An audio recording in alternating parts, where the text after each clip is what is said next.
Enlarge, the Fiat-Chrysler automobile's NV Dodge Ram logo stands on display outside the company's Warren Truck Assembly plant in Detroit, Michigan, on Wednesday, February 27, 2019. Issues with the catalytic converters of 862,520 Fiat-Chrysler vehicles are prompting a semi-voluntary recall, according to officials from the U.S. Environmental Protection Agency (EPA) and the California Air Resources Board (CARB).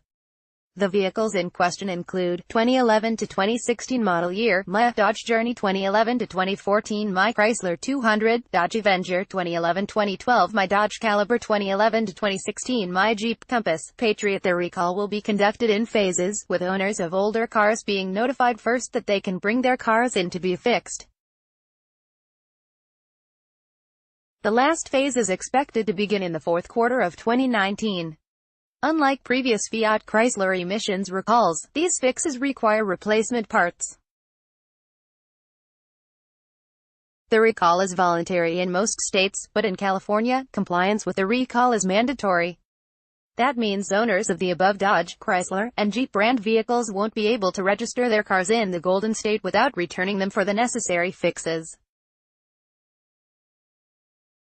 In a press release, CARB noted that the Fiat-Chrysler vehicles in question emit excess nitrogen oxides, which are the most important contributor to ambient ozone and a key contributor to fine particulate matter pollution, PM2.5. These two factors are associated with premature death, asthma emergency room visits, increased hospitalizations due to exacerbation of chronic heart and lung diseases, and other serious health impacts. In justifying its reasoning to make the recall mandatory, the board added that California is home to both the highest ozone levels, South Coast, and ambient particulate matter levels, San Joaquin Valley, in the United States. The EPA has begun doing more in-use vehicle testing since the Volkswagen Group scandal that broke in 2015. Although the VW, Audi, and Porsche cars easily passed the automaker-administered laboratory tests, independent testing showed that diesel vehicles emitted nitrogen oxide far in excess of the U.S. legal limits while driving under real-world conditions. In its press release today, the EPA said that each year it tests about 150 vehicles that are between 1 and 4 years old. For the most part, the agency still relies on manufacturer-provided laboratory tests.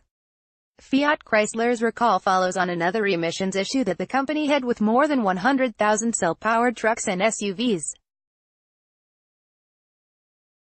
Those vehicles are required to receive a software update to bring them into compliance.